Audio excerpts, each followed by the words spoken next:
Halo teman-teman semuanya, perkenalkan nama saya Dita El Purba dengan NIM 4233111071 dari kelas PSPM 23C.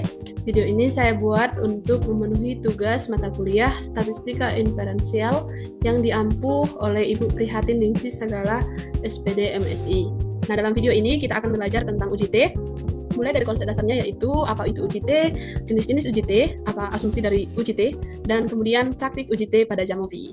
Baiklah, tanpa berlama-lama kita langsung masuk pada apa sih itu UJT. Nah, UJT atau t-test merupakan salah satu metode statistik parametrik yang digunakan untuk menguji perbedaan rata-rata antara dua kelompok. Jadi secara sederhana UJT ini membantu kita menjawab apakah perbedaan yang kita lihat itu nyata atau hanya kebetulan saja.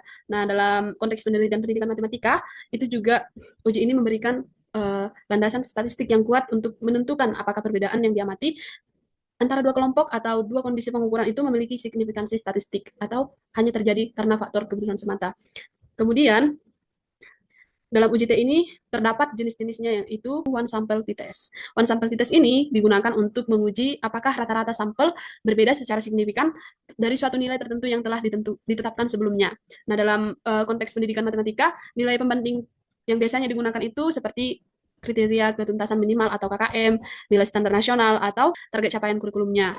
Nah, yang kedua itu ada independent sample t-test, di mana independent sample t-test ini digunakan untuk membandingkan rata-rata dua kelompok yang berbeda dan tidak saling berhubungan.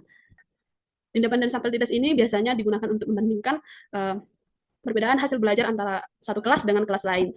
Dan yang terakhir ada Pirate Sample T-Test. Nah, dalam Pirate Sample T-Test ini, atau biasanya disebut dengan Dependent T-Test, ini merupakan uji T yang berpasangan untuk membandingkan dua pengukuran yang dilakukan pada subjek yang sama. Misalnya, untuk mengukur perbedaan prestasi matematika sebelum dan sesudah intervensi pembelajaran, atau membandingkan pretest dan nilai pretest dan post-test. Kemudian membandingkan prestasi matematika siswa semester 1 dengan semester 2. Jadi dalam pilot itu sampelnya harus dari kelompok yang sama. Oke, selanjutnya apa sih asumsi yang digunakan dalam UJT ini? Yang pertama untuk one sample t-test, asumsinya data kelompok harus berdistribusi normal. Dan yang kedua, yang asumsi UJT independen. Nah, agar hasil UJT itu valid, beberapa hal ini harus dipenuhi untuk dilakukan UJT. Jadi yang pertama itu data pada masing-masing kelompok harus berdistribusi normal. Kemudian data antar kelompok bersifat independen. Terakhir harus memiliki varians yang homogen. Jadi kalau sudah datanya memenuhi tiga hal ini, maka dapat kita lakukan UJT. Kemudian yang ketiga asumsi UJT Pirate, yang pertama itu selisih nilai pasangan data berdistribusi normal. Jadi selisih nilai pretest dan posttest itu harus berdistribusi normal. Kemudian data itu berasal dari subjek yang sama atau kelompok yang sama. Kemudian yang ketiga data menggunakan skala, interval, atau rasio. Baiklah, kita masuk pada langkah-langkah menggunakan Jamovi untuk melakukan UJT. Jadi yang pertama kita buka aplikasi Jamovi yang sebelumnya sudah saya download melalui website. Jamovi yang saya gunakan versi 2.6.44.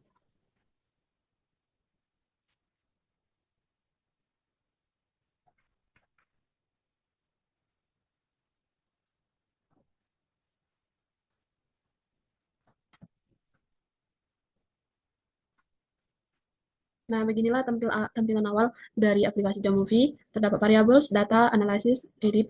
Nah, di sini juga ada garis 3.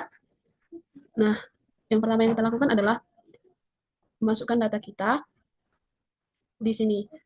Sebenarnya kita bisa memasukkan satu persatu, kita ketik langsung di sini, namun akan lebih mudah jika kita sudah memiliki data di Excel, dalam file Excel. Jadi, kita klik garis 3, lalu open. Lalu kita pilih data yang akan kita uji. Nah, karena di sini kita melakukan uji T, yang pertama yang kita uji adalah one sample. Jadi, kita browse, kita pilih data mana yang akan kita gunakan. Lalu, sudah kita tekan, kita tunggu. Oke, jadi di sini terdapat nilai UN dan juga beberapa kelas 10 IPA yang siswanya memiliki nilai UN 78, 82, dan seterusnya. Kemudian yang ingin saya lihat di sini, apakah nilai UN matematika siswa tersebut sudah memenuhi standar nasional, di mana standar nasionalnya adalah 75. Jadi yang pertama kita lakukan adalah menentukan variabelnya ini. Kita klik 2 kali. Nah, di sini terdapat namanya. Di sini saya buat kelas. Kemudian tipe dari data tersebut adalah nominal. Kemudian nilai UN.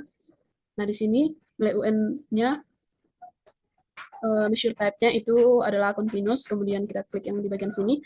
Nah, di sini terdapat 30 siswa yang akan saya lihat apakah nilai UN mereka sudah memenuhi standar nasional atau tidak. Nah, langsung saja kita ke t-test. Di sini kita pilih one sample t-test. Lalu, di sini kita masukkan nilai UN tadi ke dependent variables. Nah, yang pertama kita cek adalah asumsinya, normalkah atau tidak. Di sini ada dua pilihan, normality test dan Kiki plot. Nah, jadi kita bisa menekan dua-duanya sesuai dengan kebutuhan kita.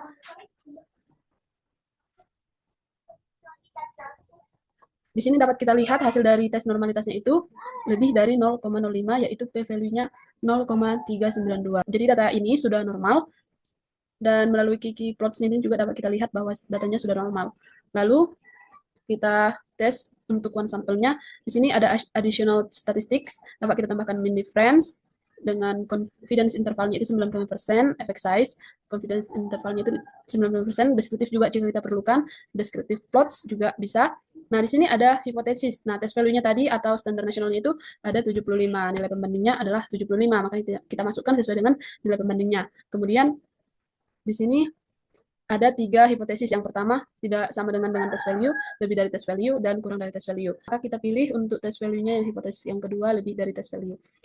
Lalu kita periksa di sini one sample t-testnya hasilnya nilai statistik dari UJT-nya itu 2,66 dengan derajat kebebasannya itu atau DF itu 29,0 dengan value-nya itu kurang dari 0,05 yang menunjukkan bahwa HA itu diterima dan H0 ditolak. Jadi di sini ditunjukkan bahwa nilai rata-rata UN matematika siswa itu lebih dari 75. Nah, di sini juga dapat kita lihat mean difference-nya itu 3,27 yang menunjukkan bahwa rata-rata nilai siswa itu lebih tinggi sekitar 3,27 poin dari nilai yang dibandingkan yaitu 75. Kemudian interval kepercayaan atau confidence intervalnya itu berada dari 1,18 sampai dengan infinity atau tak terbatas. Jadi kita cukup yakin bahwa selisih rata-rata tersebut bernilai positif. Nah, kemudian di sini ada coherence D-nya, kita lihat effect size, yaitu sebesar 0,486, yang berarti hasil itu menunjukkan bahwa efeknya cukup sedang. Nah, dari sini dapat kita artikan bahwa perbedaan yang terjadi itu tidak hanya signifikan secara statistik, tapi juga cukup bermakna secara praktis. Nah, kemudian dari sini juga dapat kita lihat nilai dari deskriptifnya.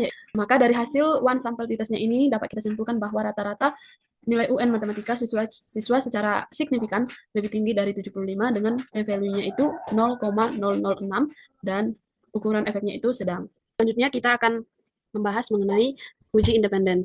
Nah, seperti yang tadi kita klik garis 3 di pojok kiri ini, lalu kita tekan open, kita browse, dan kita ambil data yang akan kita gunakan. Lalu di sini kita bisa lihat data yang sudah saya input. Terdapat 60 data dan 2 kelas, yaitu kelas kontrol dan kelas eksperimen. Nah, di sini untuk variabelnya kita periksa kembali. Jadi di sini namanya nilai post test, kemudian tipenya itu adalah continuous, dan untuk kelas sudah pas karena tipenya adalah nominal. Oke, kalau sudah pas, sekarang kita langsung ke uji t-testnya. Jadi di sini kita akan menguji apakah terdapat perbedaan antara efektivitas dalam metode PBL yang digunakan pada kelas eksperimen dengan kelas kontrol yang digunakan dengan metode ceramah. Jadi kita akan melihat seberapa besar perbedaannya melalui uji independen. Kemudian kita klik t-test, kita klik independent sample t-test, lalu nilai post test kita masukkan kepada dependent variables, kemudian kelas dalam grouping variable. Lalu yang pertama kita cek adalah homogenitas dan normalitasnya. Kita centang yang bagian homogeneity test and normality test. Nah, di sini dapat kita lihat hasil dari uji asumsinya. Yang pertama itu normality test, di sini kita lihat nilai p-value-nya itu 0,321, yang artinya lebih dari 0,05, sehingga datanya sudah berdistribusi normal. Kemudian yang di sini ada homogeneity of variances test, yang dapat kita lihat nilai p-value-nya juga lebih dari 0,05, yang berarti sebaran datanya homogen atau variansnya itu homogen. Kemudian karena asumsinya sudah terpenuhi dan datanya merupakan dari kelas yang berbeda, kita lakukan tesnya. Di sini untuk menentukan perbedaannya dapat kita lihat dari hipotesis. Di sini ada grup 1 tidak sama dengan grup 2. Nah, dalam hal ini kita akan mentes apakah nilai rata-rata dari eksperimen lebih dari kontrol. Jadi kita tekan yang kedua di hipotesis. Ada juga hal-hal yang bisa kita tambahi seperti mean difference, effect size, descriptive plots. Hasil dari independent sample t-test ini dapat kita lihat diperoleh nilai statistik T-nya itu sebesar 9,55 dan derajat kebebasannya itu 58,0 dengan nilai p-value-nya itu kurang dari 0,001. Karena nilai P-nya itu kurang dari 0,05, maka H0-nya itu ditolak dan HA-nya diterima. Mean difference-nya itu 11,9. Nah, yang ini berarti kelompok eksperimen lebih tinggi 11,9 poin dibandingkan dengan kelompok kontrol tadi. Selain itu juga kita dapat melihat confidence intervalnya itu berada dari 9,82 sampai terhingga, yang berarti selisih rata-rata tersebut secara konsisten bernilai positif. Dan dari sisi effect size atau coherence D ini dapat kita lihat 2,47 yang termasuk dalam kategori sangat besar. Jadi perbedaannya antara dua kelompok tidak hanya signifikan secara statistik, namun juga bukti sangat kuat secara praktis. Nah, dari sini dapat kita simpulkan bahwa terdapat perbedaan yang signifikan antara kedua kelompok, di mana kelompok eksperimen memiliki nilai yang lebih tinggi dengan p-value kurang dari 0,001 dan ukuran effect size yang sangat besar. Baiklah, selanjutnya kita akan membahas yang terakhir, yaitu uji dependen atau uji Piret. Jadi, kita lakukan seperti yang sebelumnya untuk memasukkan data. Nah, di sini data yang saya punya itu pretest dan posttest. Jadi, kita akan melihat bagaimana hubungan dari pretest dan posttestnya, atau apa perbedaan dari pretest dan posttest sebelum. Lalu kita sesuaikan tipe data seperti yang kita lakukan sebelumnya. Setelahnya, kita akan langsung ke t-test dan mengklik paired sample t-test. Jadi, dalam kasus ini, terdapat 30 sampel atau 30 siswa yang akan diuji apakah terdapat perbedaan dari perlakuan sebelum dilakukannya metode PBL pada suatu kelas. Jadi, langsung saja kita tekan Piret Sample, lalu kita buat skor sebelum dan skor sesudah. Nah, di sini terlebih dahulu kita cek asumsinya, yaitu normality test. Nah, di sini dapat kita lihat bahwa data tersebut berdistribusi normal. Setelah itu, kita lakukan Piret Sample t-test. Nah, di sini dapat kita lihat hasil dari Piret Sample t-testnya itu. Kita lihat nilai T-nya itu minus 42,1, kemudian derajat kebebasannya atau DF itu 29,0, dan p-value-nya itu kurang dari 0,01. Nah, karena p-value-nya ini jauh lebih kecil dari 0,05, maka H0-nya itu ditolak, artinya terdapat perbedaan yang signifikan antara skor sebelum dan skor sesudah. Jadi, HA-nya yang kita terima. Lalu, kita lihat rata-rata perbedaan atau mean difference. Jadi mean difference-nya itu berada di minus 12,3. Nah, skor sesudah itu lebih tinggi dari skor sebelumnya sekitar 12,3 poin. Nah, karena yang dihitung itu dari skor sebelum dikurang dengan skor sesudah, maka di sini diberikan negatif. Kemudian kita dapat melihat confidence intervalnya itu berada dari minus 12,9 sampai 11,7. Yang ini artinya kita yakin bahwa 90% bahwa selisih rata-rata sebenarnya berada di antara minus 12,9 sampai minus 11,7. Karena tidak melewati 0, maka hasil ini konsisten signifikan. Lalu yang terakhir dapat kita lihat coherence D-nya, di mana effect size-nya bernilai minus 7,69 dengan koefisien interval dari minus 9,63 sampai minus 5,68, yang artinya efek size-nya sangat besar. Nah, jadi dari ini semua dapat kita simpulkan bahwa hasil uji Piret Sample t-test itu menunjukkan bahwa terdapat perbedaan yang signifikan antara skor sebelum dan sesudah perlakuan, di mana DF-nya 29,0 dan nilai T-nya adalah minus 42,1 dengan p-value-nya kurang dari 0,01. Rata-rata skornya sesudah perlakuan lebih tinggi dibandingkan dengan sebelum perlakuan, yang dengan selisihnya itu adalah 12,3. Lalu di sini juga kita lihat efek size-nya sangat besar, yaitu 7,69. Baiklah, demikian hasil dari Piret Sample t-test. Jadi hari ini kita telah mempelajari uji T, jenis-jenis uji T, kemudian bagaimana cara kita melakukan uji T dengan 3 jenisnya itu di aplikasi Jamovie. Demikian yang saya sampaikan. Jika terdapat tutur kata yang salah atau yang tidak menyenangkan di dalam hati, saya mohon maaf sebesar-besarnya.